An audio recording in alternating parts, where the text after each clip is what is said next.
Bonjour, dans cette vidéo, nous allons découvrir les nouvelles fonctionnalités des SEO Writing AI, notamment quelque chose d'important, la façon d'humaniser le texte en améliorant la lecture et passant outre la détection d'IA. On va voir si cette affirmation est vraie en testant dans cette vidéo. On va tester ça ensemble en direct. On peut choisir ici à quel niveau de lecture on s'adresse. Si on prend ici celui qui est recommandé, c'est un niveau 4e. Ici, ce sera qu'un niveau 5e, 6e, CM2. Ici, un niveau 3e, lycée, seconde, première. Et là, on va dire à partir du moment où on a le bac, et là, professionnel. Il recommande à partir de 8e et 9e grade. Je vais mettre ici un peu plus jeune. Allez, on va essayer de simplifier le texte. On va rédiger ici un sujet sur le marketing et l'empathie. L'empathie comme pilier central de votre stratégie marketing. Je vais lui mettre des détails à inclure pour parler d'Eden Persona qui permet de créer facilement et précisément un buyer persona grâce à l'IA et qu'on peut ensuite discuter avec lui puisque pour développer les capacités d'empathie de l'entreprise, eh bien c'est une bonne moyen de le faire. L'IA peut jouer le rôle du persona et donc on peut aller creuser pour comprendre un peu mieux grâce à ce jeu de rôle, ce qui se passe derrière la façade du persona. On va lui dire de mettre des images créées par l'IA, qui sont rarement exceptionnelles dans SEO Writing, mais bon, on va quand même essayer de inclure une vidéo. Et là, en fait, ce que j'essaye de faire, c'est du Run Style SEO. C'est une technique de SEO, je t'invite à te renseigner sur le sujet si tu ne connais pas. C'est une nouvelle technique de SEO adapté à l'ère de l'intelligence artificielle et je ne vais pas forcément forcer ici sur les mots-clés à inclure. Je vais rester naturel. On voit aussi que je ne mets pas un très long article. Je vais me contenter d'entre 2400 et 3600 mots plutôt que de faire un très grand article.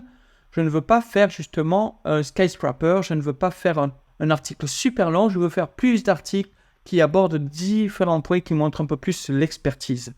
Donc ici, on va laisser tout ça à on, sauf la fac. La fac, je préfère la rédiger avec Neuron Writer pour, là par contre, inclure ensuite des mots-clés dans la fac.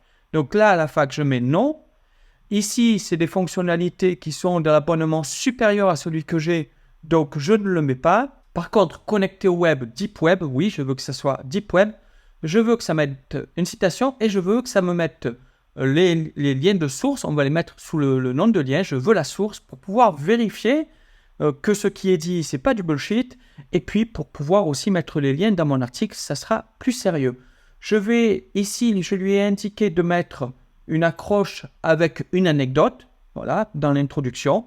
Et on va pouvoir ici, eh bien, maintenant, lancer la création de mon article. Alors, pendant qu'elle crée cet article, j'ai un cadeau aussi pour toi. Sous cette vidéo, tu trouveras le lien vers une checklist que tu peux télécharger gratuitement et sans aucune inscription. Tu télécharges directement le document qui va te présenter les 12 meilleurs outils actuels pour un freelance. 12 outils avec des conseils, avec des présentations de cas réels d'utilisation, avec des astuces pour bien les utiliser. Et ce sont tous des outils que j'utilise personnellement et qui me permettent d'améliorer tout dans mon activité. Donc, je t'invite à télécharger gratuitement cette liste. Ça ne te coûte absolument rien, ni même d'inscrire ton nom et ton adresse email. Ça se passe dans la description de cette vidéo. Je te laisse télécharger ça. Et voilà, c'est fini. On peut aller voir ça. Alors, l'empathie comme pilier central de vos stratégies marketing. Alors, ce qui est très bien, c'est qu'on peut voir ici directement dans l'article et on pourra l'enlever quand on publie, puisqu'on a en bas les liens vers les sources, ok, sous forme de nom, comme je l'ai indiqué. Au moins, on a toutes les sources. On pourra même les mettre dans l'article pour montrer que, ben voilà, c'est un article qui est travaillé avec des sources. Ici, on peut aller vérifier chaque affirmation, puisque là, donc, on a les petits liens. Si je clique dessus, je vais aller voir la source, et la source est en français aussi. Donc, c'est assez intéressant de pouvoir utiliser ça et vérifier donc que tout est juste. On ne va pas le lire dans le détail, mais en tout cas, il m'a l'air plutôt pas mal du tout comme article. C'est ce que j'aime bien sur SEO Writing, c'est vraiment les articles en plus sont bien aérés. Il y a des citations, il y a des tableaux. Bon, les images, encore une fois, c'est pas toujours l'extase, mais c'est des articles qui sont intéressants, qui sont sourcés avec des statistiques, avec des faits. Donc, c'est quand même intéressant de s'en servir de base de travail, même si derrière, après, pour améliorer, on va travailler dessus. Maintenant, vérifions si réellement, eh bien, on arrive à avoir un article qui n'est pas détecté comme un article rédigé par l'IA. On va prendre tout ça, on ne va pas tout prendre, sinon il risque d'être trop long. Allez, on va dire ça. Il y a une nombre de caractères maximum dans l'outil gratuit de Merlin. Donc, on colle, on va enlever les textes en anglais de descriptif de l'image et voilà, on va faire Detect AI. Tadam, suspense. Et c'est pas trop mal. Honnêtement, il n'y a que 37% du texte qui semble être généré par l'IA. Et même si je l'avais fait à la main, j'aurais eu du texte qui aurait pu être détecté comme fait par l'IA. Parce que par exemple, augmentation de la fidélité des clients, j'aurais très bien pu l'écrire moi-même. Ce genre de phrases, j'aurais pu les écrire moi-même. Donc, c'est toujours likely et potentiellement généré par IA. Donc, j'avoue que c'est pas trop mal. Donc là, j'avoue qu'avec Merlin AI et son système de détection, mais qui est un outil gratuit, ça semble pas trop mal. Ça semble correct et convenir, on va dire, comme résultat. Mais en même temps, c'est l'outil gratuit de Merlin. Mais qu'en est-il si je vais sur Originality.ai, l'un des meilleurs détecteurs de contenu rédigé par l'IA qui existe sur Internet. On va tester avec le début de l'article. On a mis 387 mots. On va scanner tout ça et voir ce que ça donne si c'est détecté comme rédigé par l'IA ou pas. Suspense. Et voilà, c'est 100% sûr que ça a été rédigé par l'IA avec Originality AI.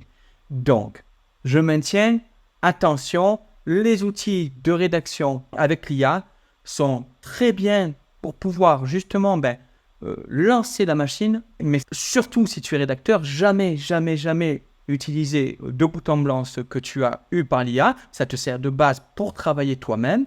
Et si vraiment ce que tu veux, c'est que ce soit détecté comme fait par un humain, pour ne prendre vraiment aucun risque avec Google, etc., eh bien, vraiment, il faut que ça te serve de base et que derrière, tu retravailles ça. C'est une énorme base. Rends-toi compte du travail accompli de recherche, de structure, d'idées, etc., qui parvenaient des heures et des heures avant. Donc, ne poussons pas le bouchon trop loin. Et si vraiment on veut avoir du contenu vraiment de qualité, eh bien, on peut travailler dessus. Sinon, c'est en connaissance de cause que oui, ça peut être détecté comme du contenu généré par l'IA.